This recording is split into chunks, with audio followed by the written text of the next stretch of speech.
So Martyn, before I get started, let me just do this. Let me thank you for getting up so early in the morning to come here to do this podcast. Right. Well, it's Saturday, and I don't have to. I have to go to the theatre this evening, but that's not until 5:30. All right. So let's start off with, where were you born? I was born in Croydon, in England, which Croydon's about 18 kilometres south of London. Mm-hmm. It's an independent city, or it was then. It was where the green belt starts and where there are lots of golf courses. Okay. So it's a place where Japanese have always loved to live because of the golf. My goodness. And the small hospital in Ashburton Road that I was born in, there were 3 babies born the same day. I was one of them. This is a small village? No. At that time? No, it was an independent city with a mayor and all that sort of thing. Right. And the airport, the Croydon airport as well. was the London airport at that time. Right. But at any rate, 3 babies were born, and coincidentally, I was one of them, but the other 2 were both Nihonjin. Both Japanese? 2 Japanese babies born alongside of me in 1936. 1936. Do you have siblings? No. No siblings. You're the only child? We've always been a pretty small family, and my mother always used to say, we prefer to make our own friends, not let God do it for us. And your father, were you very close with your father? Pretty close. I mean, my father was finally a bank manager. I mean, my mother was in the bank too, but when I was born, she had to break a film contract. I mean, she would have been a good professional actress. But she met my father in what's called the Operatic Society in the bank. My father played all the main roles. He was a very frustrated actor. Right. In the bank, in the end, he finally ended up at the branch where he represented, banked all the theatres in London, banked with him. And of course, when you're talking about a bank, because English, sometimes English and American English is different. Yes. In terms, so you mean bank is in where we put our money? Yes. Okay, all right. Okay, yes, good. yes. Okay. And he was a clerk at first, and he worked his way up to manager. And in the early days, I mean, it was the Midland Bank, which now has been absorbed, I think, by Hong Kong and Shanghai Bank. He would have turned in his grave at that. But the Midland Bank had only relatively recently merged with, I think it was called the Northern Bank, and the owner of that, Sir Cassie Holden, was a great friend of ours. So, you know, I actually, when I was a toddler and started school and all that, well, I was very close to the Holdens. You know, it was almost a family bank, if you like. Yes. So I was very favourably disposed to banking, but I never went into it. Right. But what type of child were you? Were you more academic or were you more sports-minded? I wasn't sports-minded. I mean, I was a good tennis player and swimming and running, but I played rugby football. I mean, I went to a public school, which, as you know, in Britain is a private school. Right, that's what I was saying. That's the difference. Right. And of course, rugby, even compared with American football, is a rogue's game. Most definitely. You have no padding whatsoever. No. And these guys. Right. And they've just recently made it so it's something that people are really watching and paying attention to. It is, yeah. Because you used to go from town to town or city to city and try to make up a game. Yes. Yeah, right. And there were a lot of local clubs, but now the professionals have moved in, and horror of horrors, there's women's rugby, which I don't want to watch at all. I can go as far as soccer, but rugby is another thing. So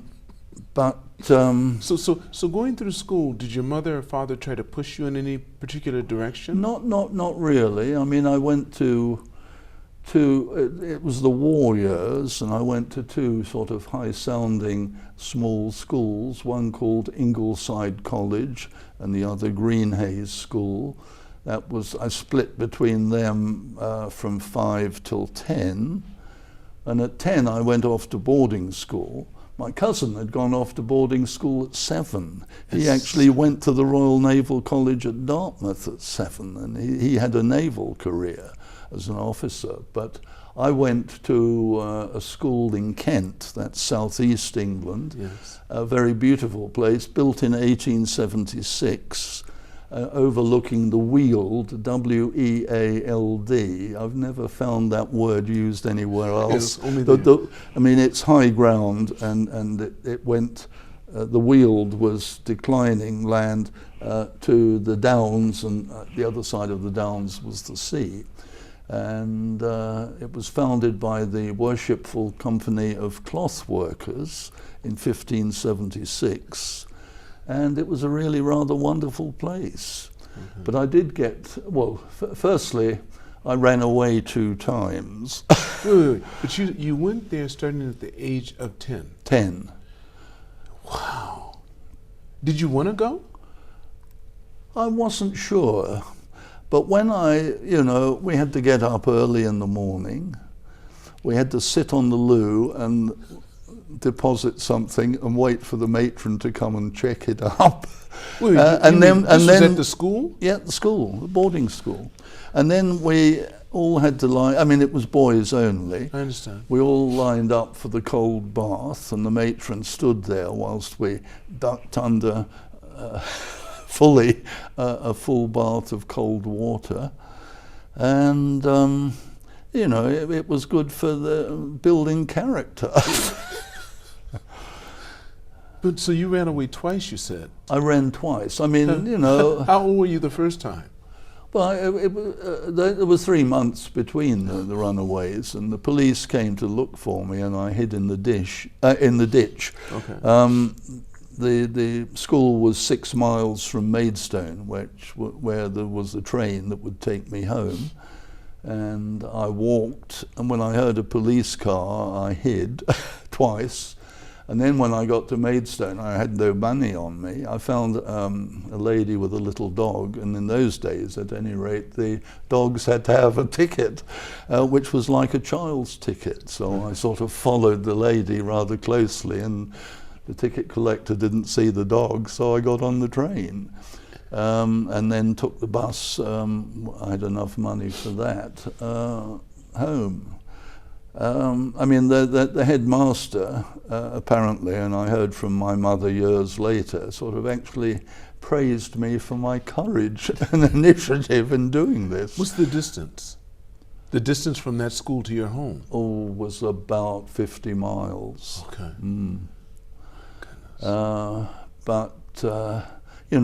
I did at least demonstrate my independence at that time, and I was quite proud to have done it. So the second time when you tried to run away, did you do the same thing? Much the same thing. You were successful the second time too? Yes.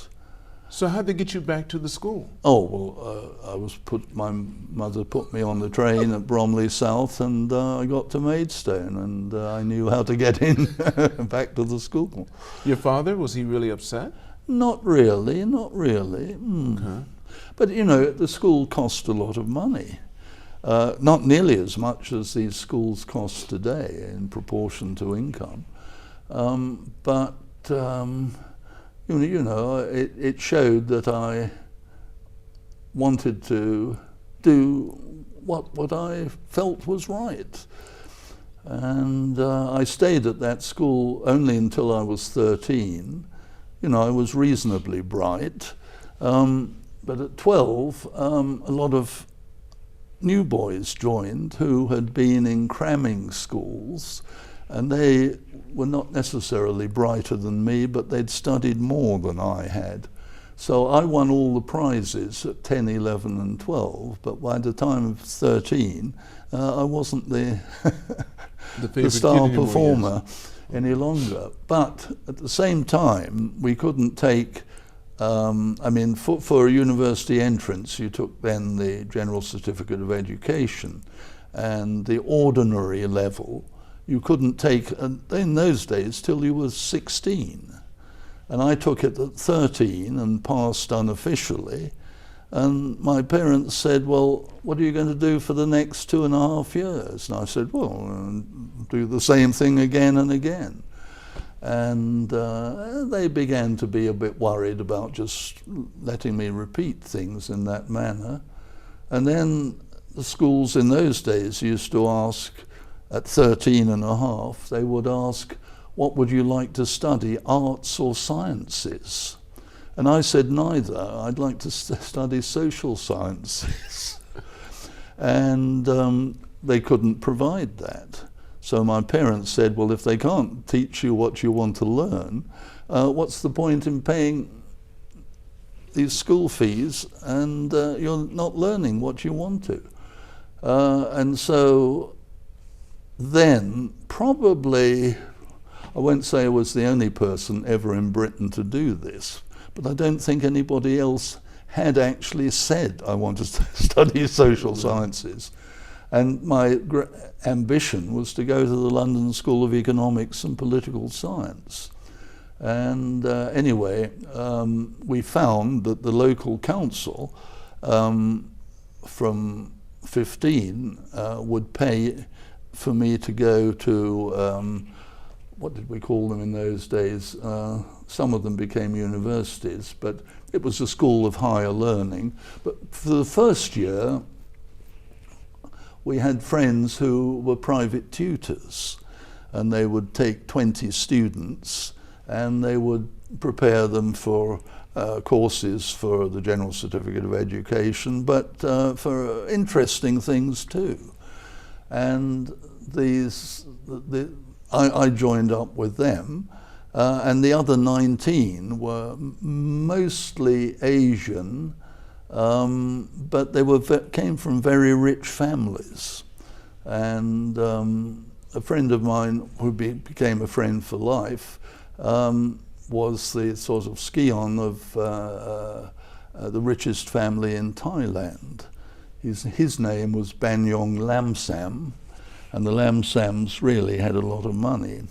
And he was due to become a banker, and finally, you know, he brought his bank, the Thai Farmers Bank, up from number 9 to number 2. But he and I got on very well together. And there were students from Malaysia, whose family owned ruby mines. There were there was a Greek guy whose family were one of the biggest Greek ship owners at the time. And they were an interesting bunch of people. And, you know, they were much the same as my age, but I was a little bit younger. And they were very interesting people to grow up with. Anyway, I went from that to the City of London College, where from 16 I started studying economics, economic history, British Constitution, which was, you know, the law. Again, I was in a class where there were 25 students and 20 different nationalities. And I passed everything the first year, and I was due to go to LSE, the London School of Economics, but I was younger than they normally had accepted students. So they said to my parents, well, why don't you just do the same course again for a year, and you'll, from the age of 18, you'll benefit from our school so much better. So I did that, and I had a whole lot of new friends to make who joined up with me then. And many of these went on to become, you know, very prominent in their own countries, and I did visit them in later years. Oh, you did? That's good. But a lot of the time I spent with Filipino friends, and I mention that because, you know, during the Second World War, for some strange reason, I was very young. I was 5, 6, 7, 8. Right, when that happened. I was more interested in the Pacific War than in the European fighting. And my great hero was General Douglas MacArthur. And jumping ahead a little bit, when I went to the Philippines for the, this was meeting up with the family in Washington. The first time I went to America was after I graduated, and I had a semi-teaching position at a university in Albuquerque, New Mexico, where my friend Bang Yong Lam Sam was going to be a student, banking student, and he urged me to come along, which I did. But en route, I spent a summer in Washington, D.C.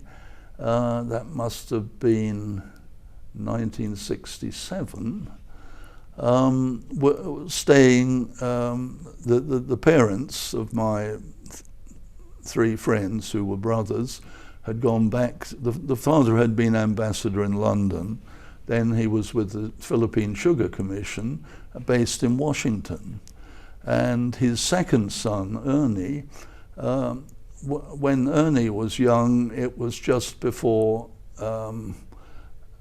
as the Pacific War was starting, and MacArthur was his godfather. So when I went to Washington for the first time, my sort of sponsor and guardian, if you like, was the godfather, Douglas MacArthur. We didn't see much of him, but I was usually alone in the house on Fridays when he came in to check that the kitchen was clean and the toilets and bathroom was. So you got to meet MacArthur? Yes. My goodness. Right. So that was quite exciting for me, although I was overwhelmed with him, absolutely, but I didn't get to know him very well. But did you see him, did he come in casual, or did he always have on his military gear? He came in casual. He came in casual. Well, he was living in Rock Creek Park in an apartment somewhere, and the Romero family was living on 16th Street, which is, I think, the one that comes right out of the White House, and they were living in a house there. And, the kids were going to, one of them, Rudy, had been at the London School of Economics with me, and the other two were at Georgetown. And Jose, the eldest, had been at Trinity College, Cambridge before that. So, we all got together that summer, which was very memorable. Yes. But pictures were big then too. Did you ever get pictures taken of your friends, or like with MacArthur or anything? Nothing like that. No, I know. I never think of taking photographs, even to this day. When the cell phone that's right comes out, and friends I have dinner with, and I'm probably not seeing again, and I think, I would have liked to have preserved that. Yes, isn't that interesting? Right. Yeah. But I did go to Manila after I'd been in the States. I was in the States for 3 years in New Mexico. I will tell you one thing that happened that's never happened to anybody else. And the man who most wanted it to happen to him, I did meet later, which I will tell you about. But in New Mexico, I was fairly unique. It was a pretty good university. It was a mile above sea level, and a lot of people on the faculty were there for their health, because it was, they had respiratory problems and so on, or only one lung. And I was fascinated because, it was cowboys and Indians country. And I actually went there to study business administration, and I got an MBA, and I got a BSc Econ from London School of Economics, which of course would impress anybody in America, and it did. So I had to show my stuff in America, and I think in a way I did. And after the 2 years of the MBA course, I stayed on, and I stayed on because Bureau of Business Research found a little project for me.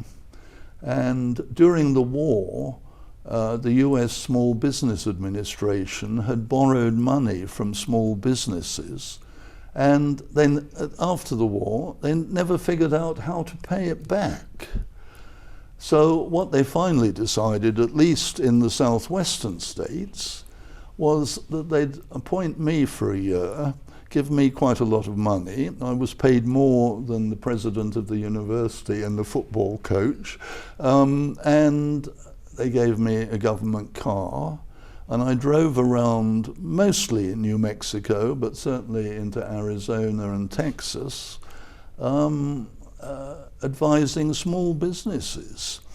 And I remember a woman I visited in Las Cruces, New Mexico, that was down towards El Paso, which is in Texas. She was canning chili products in her kitchen. And I advised her, you know, how to market these. And actually, when I got home 2 years later, in the local Safeway supermarket, her product was sitting on the shelf. So I did achieve something. And I think it was Ashley's of El Paso. They had set up in 1908, you know, on the fringes of El Paso, and set up a Mexican food processing plant. And by 1969, they were downtown. It was downtown. And, you know, it was really too valuable a property to be an industrial plant. So but how did the chamber end up paying back the money from all the people they borrowed from? Well, it wasn't paying the money back. Right. It was servicing small business. Okay, so they never did pay back all the small businesses? Well, I think they had no record of it. I guess they didn't. Right, yes. Right. But, you know, I was the beneficiary of this. I drove about 150,000 miles in that single year. And the great thing is, you could never do it today. Firstly, they should never have appointed me. I wasn't an American citizen. Okay. I had a British passport. It's just one of your bigger colonies. Sorry? It's just one of your bigger colonies. Yes. Yes, they gave me a car with you know, government license plates, which I used to love sitting in at the speed limit, and I would watch cars come up, you know, a pinprick in the distance in the rear view mirror, come up close and then suddenly disappear again. They thought, you know, I was police or investigating. Right. But I found in various places, you know, I've always fancied a drink in the evening. In Lubbock, Texas, it was a dry county, and there was nowhere to drink, but there was a military base, and somebody put me up to this. And, you know, in a government car, you arrive at, well, in those days, a military base, and immediately lift the boom and you drive through. And they said, why don't you stay in the bachelor's officers' quarters, and then you can use the officers' club. And do you know that I did it several times, and I set up a number, you know, my military number, which was fictitious completely, but I used it every time. And I paid $5 a night for the accommodation, and I had, you know, subsidized food and drink. And could you imagine today? No. A stranger, and a foreigner at that, driving onto an American base and staying there. That's right. But all sorts of things were possible in those days. But from my Bureau of Business Research activity, and there was a wonderful guy who was the director, you know, I'd had a part-time job there whilst I was a student, and I was a what did we call it? I was intern? a student. Intern? I guess it was an intern. Okay. But I was also a student lecturer. Oh, okay. And well, I should say that, I have an English accent. It hasn't changed very much. I think it's probably, but I think if anything, it's gotten milder. Only Right. so that you could be understood better. Right. Right? Because if you really gave me a strong English accent, it depends on where you're from in England. But you're Right. Well, I was London, and right. southern England. Yes. But the first time I had taught any class in my life. How old were you at this time? By then, I graduated at 21. I was late 21, I think. But you had no training. Like maybe you stood up in front of your class before and had to give talks and things like that. Well, if you graduated in economics, I was actually teaching accounting at the beginning, and nobody told me that American and British were on different sides. But writing on the blackboard, and they were. Oh, you mean like for driving? Okay, yeah, yes. I got it right by accident. But with that, gosh, I remember walking in there alone, and I opened my mouth and said one or two words, and I was obviously English, and everyone cheered. And there were 130 students, most of them military, with gold braid on the caps and everything, and I was terrified. But you said they cheered. They were excited. Well, yes. Well, I mean, Okay, that was nice. I seemed to bring them together. Yes. And I was. And this is in the 60s. This was in the 60s. Well, this had the Beatles. Everything was coming out in the 60s. Yes, right. That was the London. See, England was really taking over in America. Everybody was going English crazy. Right. Well, at that time, we had. In Albuquerque, we had a lot of people who were working on space projects, the early space projects, and people would fly to Cape Canaveral and be unable to finish their monthly assignment. I had to get very upset with them, and they usually organised Sunday dinner for me at their homes, and I was able to spend a few hours sort of helping them catch up. But there were a lot of very impressive people. And even some of the students. I mean, my rival, who I beat every time, was the youngest operational colonel in the US Air Force, who was a very proud man. And I managed to beat him in every single course. Now, these courses being? Well, in business administration. Okay. And he wasn't used to that. No. But no, it was great fun. But one of the things that was biggest fun, and I had nothing to do with it, was that this guy who was my boss at the Bureau of Business Research was also the head of the local chapter of the National Association for the Advancement of Coloured People, but the wetback division, if you know what I'm talking about. What does that mean? No, I don't understand. Well, they were Mexicans. Oh, Mexico. They call them wetback. That's right. Right. Okay. But how... They had a division. They had a separate division of the NAACP. I'm not so sure how it, but it was separate from the African Americans. African Americans. Yes. It was called Negro. It was called Negro at that time. Well, it certainly was, and that wasn't a bad word. No, it wasn't bad then. No. And black was bad then. Right. Yes. If you called a Negro black then, those were fighting words. Yeah, now, if you call him a Negro, those are fighting words. Right, absolutely. Isn't that interesting how time changes? Right. At any rate, his idea was that I should be the NAACP candidate for president. And he actually listed my name.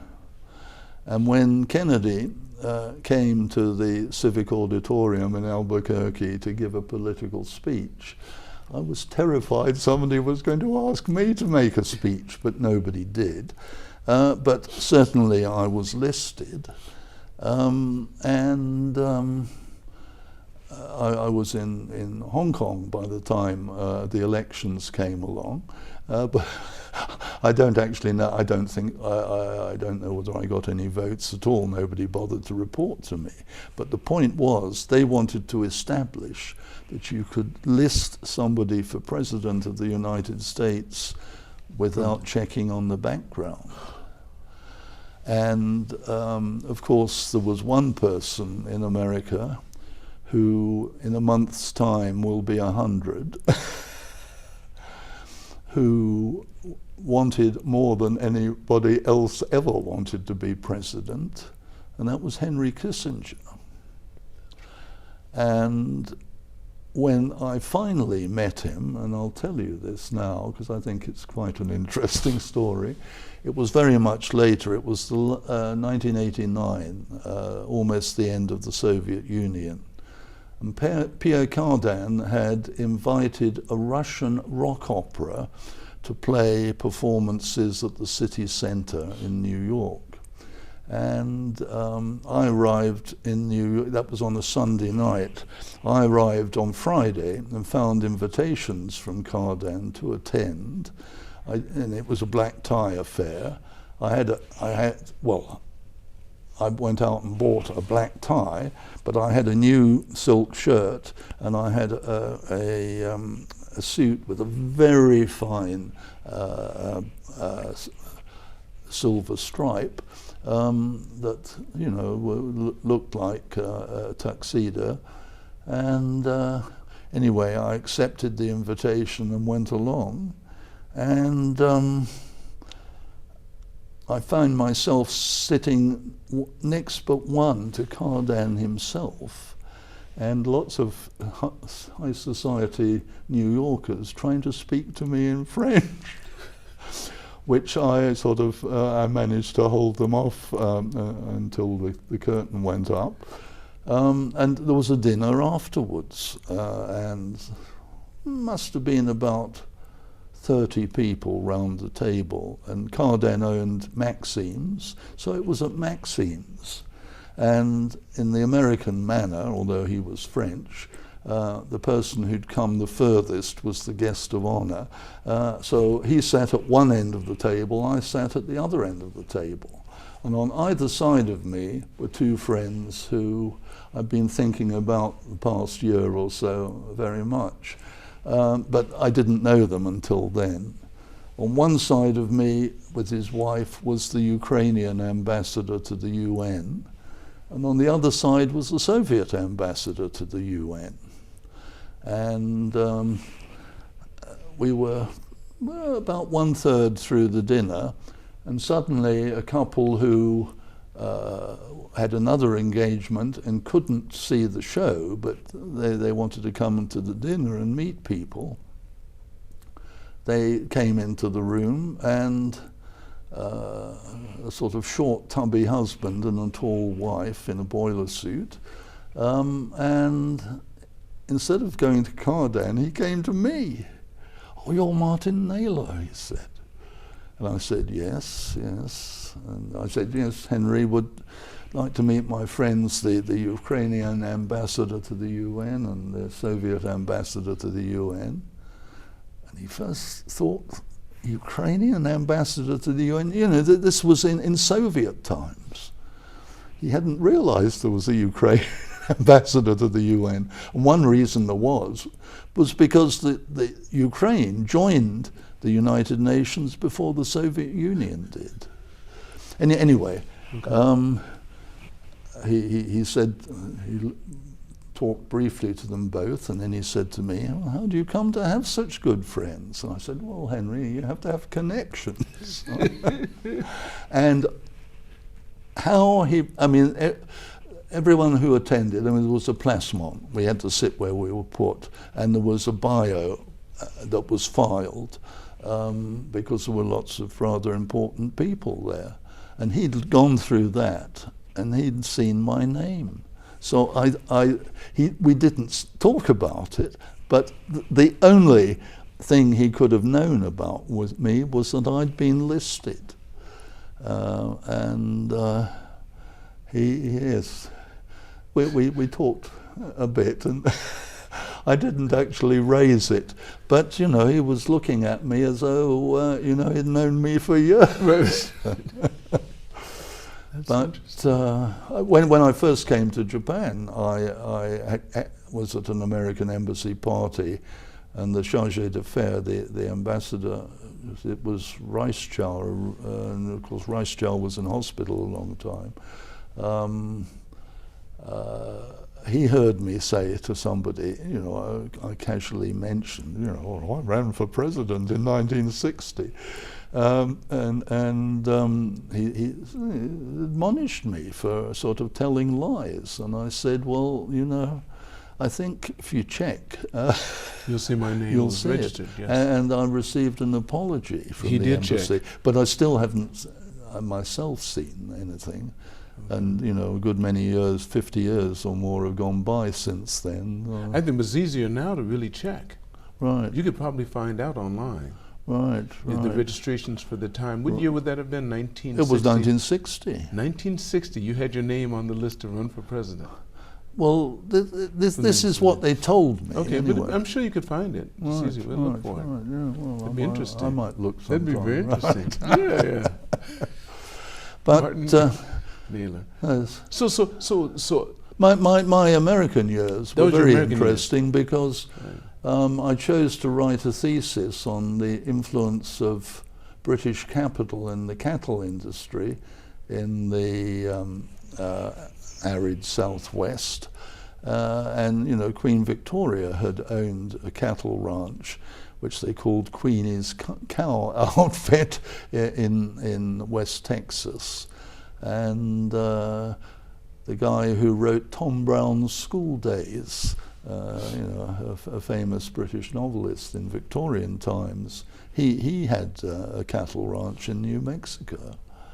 And I used to go up to Santa Fe. Well, when I first arrived there, I used to go up to Santa Fe to help sort out the state finances, because, you know, I'd learned things that they hadn't learned.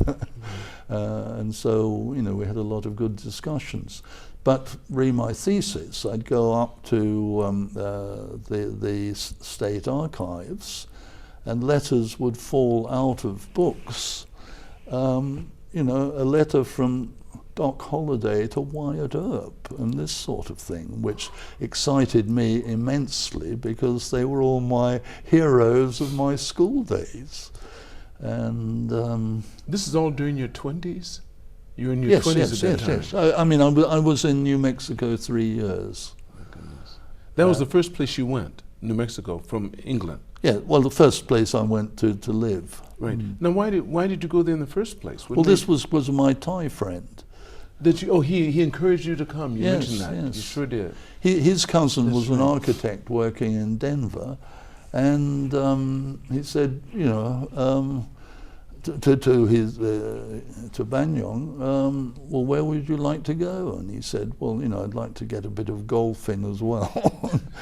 So the cousin arranged New Mexico, and so I followed and got a scholarship. And you stayed there for 3 years? 3 years. And then what did you do after that? I went to Hong Kong. Hong Kong University was, well, and still is, a very British university. It was a rather wonderful place to go, and I was only a little older than the students there, and many of them I've kept in touch with. What did you study when you went there? Did you go there to study, or did you went there No, to I teach? went there to teach. To teach, okay. Economics. Okay. Economics, Yes. right. And try and do, we tried to do national income figures for China at the time. And you know, nobody could really visit China. This was 61. Mm-hmm. And I actually did go to China for the first time in 64. But in Hong Kong in those days, yes, it was a British colony, and being British, I mean, I was upset extremely upset. You know, when I would visit the big trading houses, there would be one washroom for the British staff and another one for the Chinese staff and that sort of thing. And I loathe that sort of discrimination. In Hong Kong, I was given a 1-year, well, I only stayed there 1 year, but I was given a 1-year project by the Port Authority, which was to do a 5-year forecast on the use of deep water moorings. And you know, most of Hong Kong, I suppose even today there's a fair amount of it, but most cargo was offloaded from a deep water a ship at a deep water mooring to a junk, and they would take it ashore. And I had to forecast how many extra moorings were needed. And I was extremely fortunate in it that I got it absolutely right. But I mentioned something that frightened them at that time. I mentioned, and it was the first time they seriously discussed it, was containerism. And of course, you don't unload containers onto junks. You have to have a wharf, and it's unloaded onto dry land. And you know, I set them thinking about building container terminals, and they were a little bit ahead of Singapore and I think other places in the end. But that was a very satisfying experience. And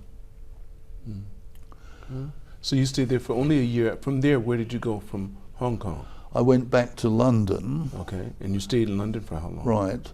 And I stayed in London. I didn't know what to do, and my father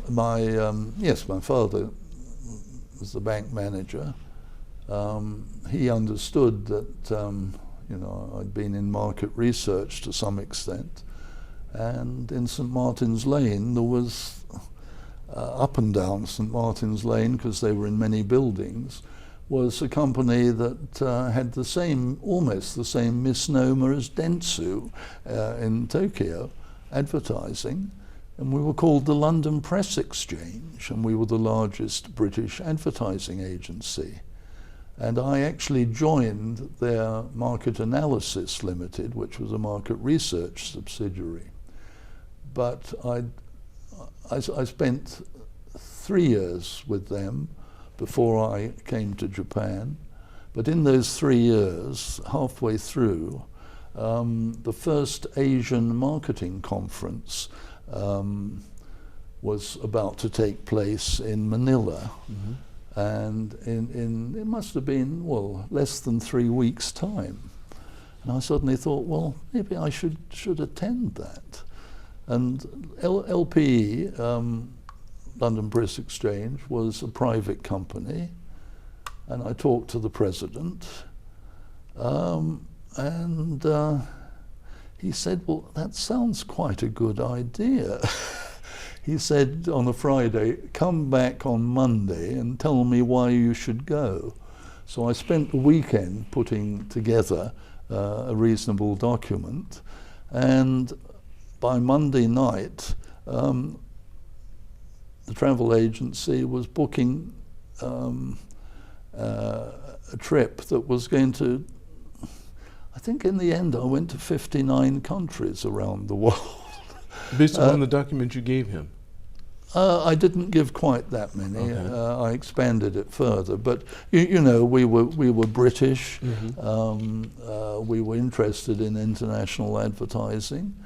We had small bases in New York and Los Angeles, but we ought to get out and be there.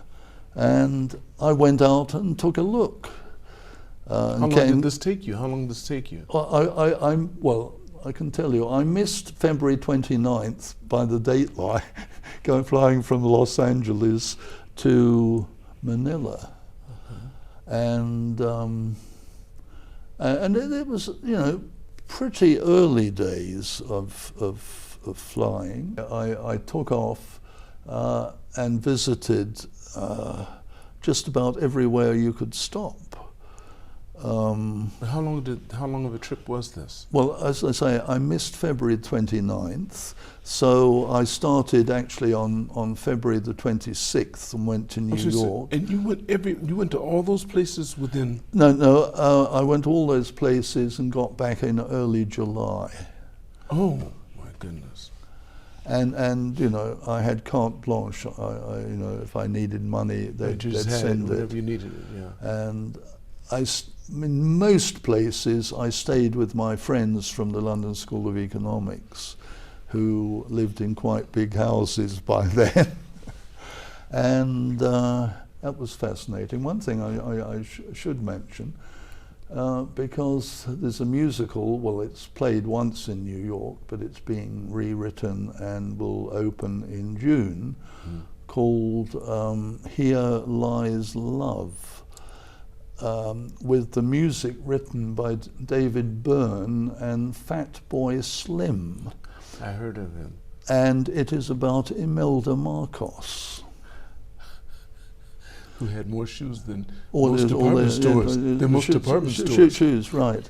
But I have to tell you, I saw it in America and wept from start to finish almost, because it was my life in Manila with parties. You know, my friends, when I stayed there in 1960, and Imelda's about 6 years older than I am. We used to go to parties, and Rudy and Jose, their father, was by then Minister of Education, and he had a government, well, a self-drive government Cadillac, which he would trust to me to go out to parties in the evening. And Imelda was living in Quezon City at the time, and we were living in Makati. I don't know whether you know Manila, but the Rizal Theatre at that time was built in the corner of a cornfield, and of course later it became the centre of the new town in Manila. Which was Makati. Anyway, to get to Quezon City in that particular time, there was some rough roads, and Imelda at the end of the parties, and she wasn't famous then. I mean, I think she had already married Marcos. Fernando Marcos. Yes, Fernando Marcos. Right. But she was alone. She always wanted me to drive her home. And because I didn't want to damage the car, I used to say, well, I'm sorry, the car's full. And she said, no, it isn't, I can squeeze in there. And in the end, I remember saying to her one day, well, if you really want to know the reason, I hate you. You didn't like her at all. And that, you know, I was about 20, what was I then? I was barely 22. And of course, Here Lies Love is about those days, and well, it's about a little bit more too. It's when she had the rival shot at the airport. But I hope to bring that here. It would be interesting. The play? Well, yeah, I don't know what's going to happen, because in New York it's they're taking out most of the seats in the stalls downstairs in the theatre, and so it will be almost a disco. It played at a disco at the Public Theatre in New York already in its non-reorganized version, and that's where I saw it. But they've caught up with me in New York, and it may be difficult for me to get hold of it.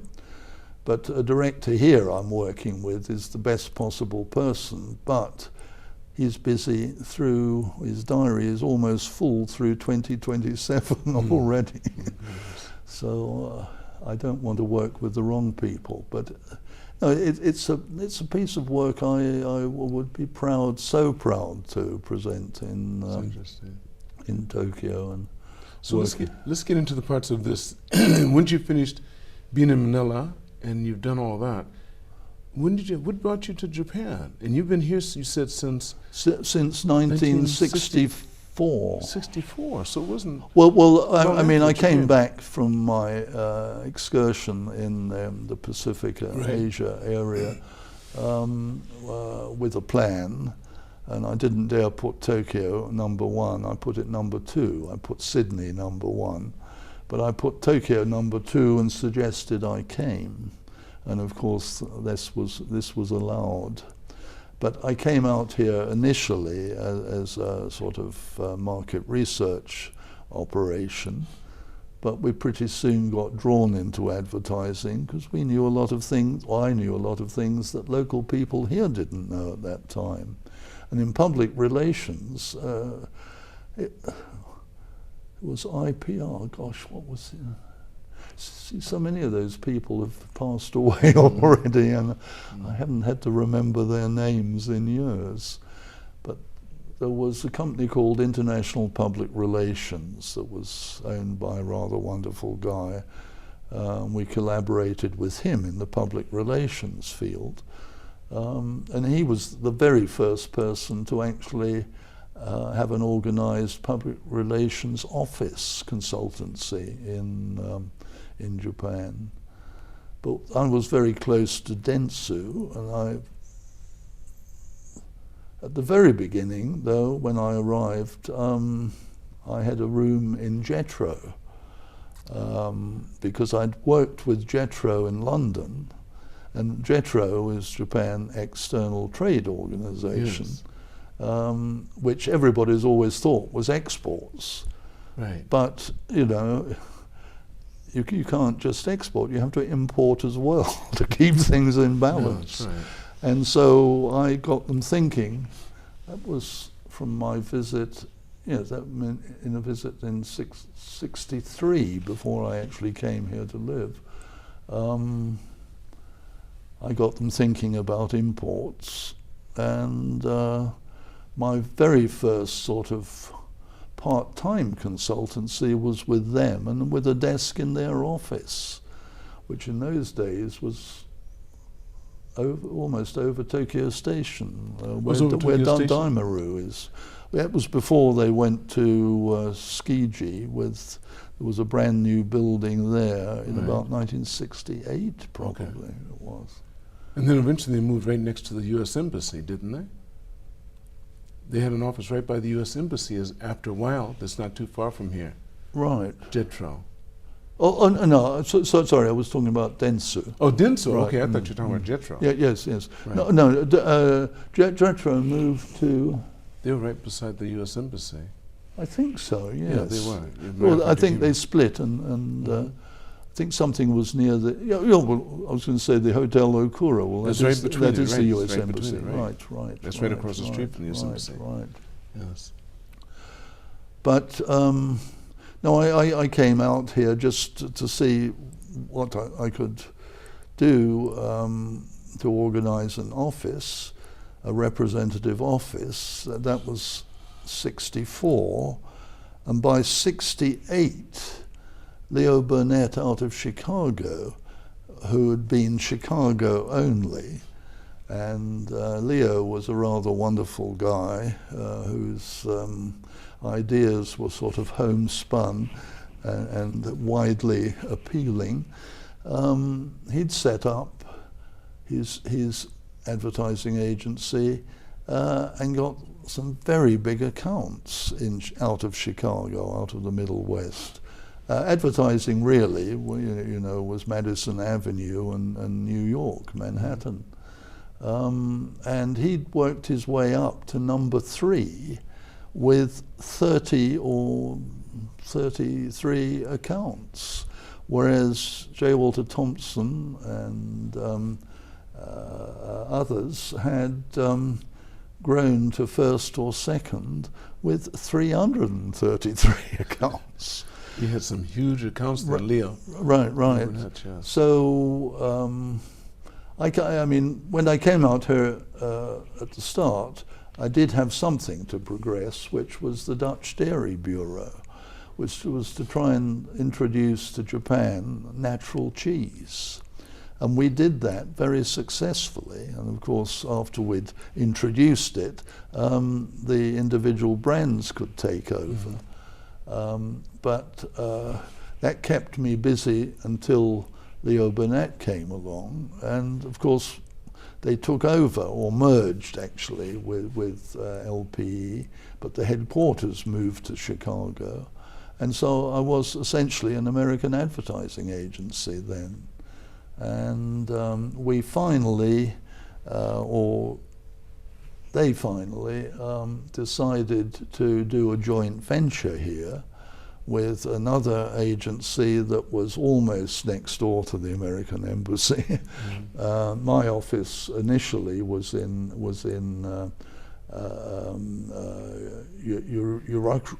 Urukjo. I used to sit opposite the Nichi-Ei Music Hall, the block which now has become Hankyu and Seibu. Right. This joint venture was set up with the Japanese agency. We had a vice president in Chicago whose experience was Canada and Latin America, which really didn't relate to Japan. And he was the one who pushed the joint venture. I thought we could have done without it. And I split from the company. I was, the meeting that I resigned, I suppose I was fired as well. And I set up on my own. And you had your own advertising agency? Yes. For how long did you have this? Well, I mean, it continued, and well, let me explain. I've got to think dates. Yes, 1976 is when I broke, and we took most of the business because it was business that I had developed. I mean, the local agency here wasn't so happy. But you were working with Leo Burnett? Sorry? You were working with Leo Burnett at the time? Yes. I mean, I became Leo Burnett in 1968. Until 76. 76, so that's 7 years, right? That was 7 years. 7 years. Right. And then I sat up on my own because I'd had other ideas too. Would you name yours? Sorry? Did you use your name for your? Yes. Well, and a colleague from our LP Leo Burnett days, and his name was Hara, so we called it Naylor Hara International. Oh. And how long did it last? How long did your company last? Till 2016. 2016. And then you put a stop to it. Right. Okay. Well, by that time, my main colleague had other interests, and he'd always wanted to be a chef in his own restaurant. And that's one reason why we did so well with developing the market for natural cheese. Because we had test kitchens and operations like that for a long time. But I'd always had theatre in my mind. What I didn't say earlier was that because my father was in theatre land, he, for years and years, was given free tickets for West End theatres. So from the age of 7 until I went to boarding school, and then from the age of 13, when I left boarding school, I would go to the theatre 2 or 3 times every week, which I've continued to do the rest of my life. And here in Asia, I haven't paid for a theatre ticket since March 1972. Now, why is that? Well, I mean, I'm part of the theatre community. Okay. I mean, now I'm a play agent, so most of the foreign plays and many of the foreign musicals we have licensed, and we collect the royalties. But just trying to put it into sequence, you know, I was always going to the theatre, my first friends when I arrived in Japan were theatre people. My very first theatre friend sadly died only a few months ago, which was a Kabuki actor, Nakamura Kichiemon II. And his elder brother, actually at the time that he and I got together, his elder brother was actually playing the leading role in Man of La Mancha on Broadway in English for 3 months. That was around 1970. And he was in those days named Somigoro Ichikawa. Then he took his father's name on his father's death, which was Koshiro Matsumoto. And he's now taken his father's retired or semi-retired name of Hakuo Matsumoto. But you know, I spent my time mainly in the Kabuki theatre when all my most people in my generation were learning the language. So my Nihongo has never been especially good, and it's still difficult. But I went to theatre and I understood theatre. And sooner or later, you know, I knew I was bound to do something in theatre. But in 1973, 9 years after I arrived in Tokyo, I had been doing the sort of things that people noticed. So very unfairly, I think, I was given an honour by the British government, or by Her Majesty the Queen, and I became a member of the Most Excellent Order of the British Empire in, I suppose it was 50 years ago this month. 50 years ago. Wow. Right. And what was I given it for? Well, I'd helped organise a British week in Tokyo in 1969, and I'd run for 7 years as honorary secretary the Nichi-Ei Kyokai, Japan-British Society, and I'd shown interest in drawing British theatre to Japan. And I think probably for the first time ever, and I can't imagine Prime Minister Harold Wilson and the Queen sitting down and saying that let's give Martyn Naylor something that he hasn't done yet, but he can target for the future. 1/3, and an important part of my citation, was to establish in the future an agency that would bring British theatre to Japan. Not live performances, but plays, and we would license them. And from 1973 until we actually opened a play agency division of Naylor Hara International, I was planning how to set up here, and I was prompted by a British playwright, Harold Pinter, who subsequently won the Nobel Prize for Literature for playwriting, and his agent. They taught me what to do, and so we established this division in 1979, and it gradually began to take over our advertising business too. I see. So by the time we morphed into a Japanese company here at the beginning of 2017, that was really all the business that was left in the company. Mm-hmm. No, I've been fortunate. I mean, so many of my closest friends have been in the theatre, and along with the Fujima family, who were the Kabuki actors I was talking about, yes, one of my very good friends was Kitooji Kinya, who was a very active actor.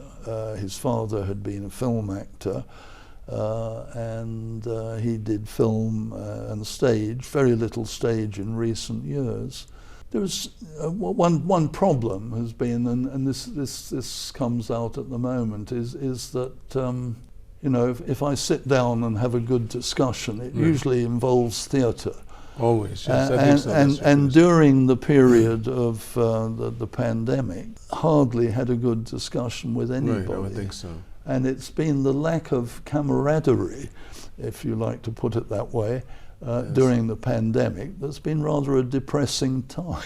I think so. I think that was hard for everyone during that time, because we found out something that I think a lot of us had forgotten about, how much we need socialization. Yes, yes. If we don't socialize, we're not good at all. No, we need to be with other people. Right. That's very important. Yes. And I think that's why we're coming back with such vigor now. Right.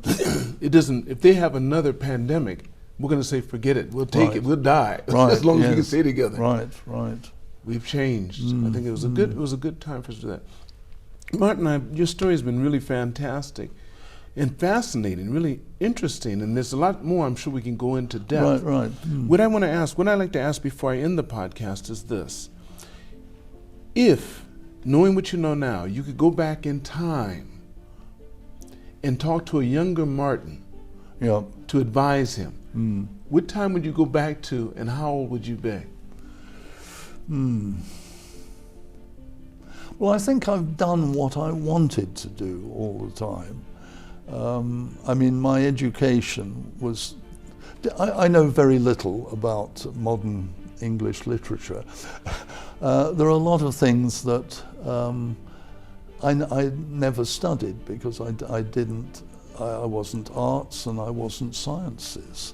I was social sciences, and I was studying law when other people were studying literature and languages. I think that, and I enjoyed my advertising years. That was all quite an inspiration, and we won many prizes for our Dutch Dairy Bureau, and of course everybody eats natural cheese now without thinking. That's right. How to because do there's it. one thing a lot of people don't realize, that Japan was not big with dairy products up until you started doing that. They didn't really like dairy products. They wouldn't eat cheese. No. Right. And that's why they didn't have pizzas and any of that stuff. Right. But it's thanks to what you've done. Right. Pizza's big business in Japan. Well, exactly. Yes. That's right. Yes. But people don't realize that Japanese were not into dairy. No, I mean there were many. I mean, what I've never done, and I've never really had time to, is sit down and sort of work through my career, what's happened to me, and what I could have done better, or what I might have done alternatively. Wouldn't that be because you, like you said, you enjoyed everything you've been doing? Well, this is, you have to enjoy your life. So why would you go back and talk to yourself then? Exactly. Right. I want to thank you so much, Martyn. Well, I hope this isn't the last time, because we're going to get to do it again. Oh, well, because I think we can get more into depth into the areas that you're really interested in, which is theater. Yes. Well, I've said very little about theatre. I know. Right. But next time we will do that. Right.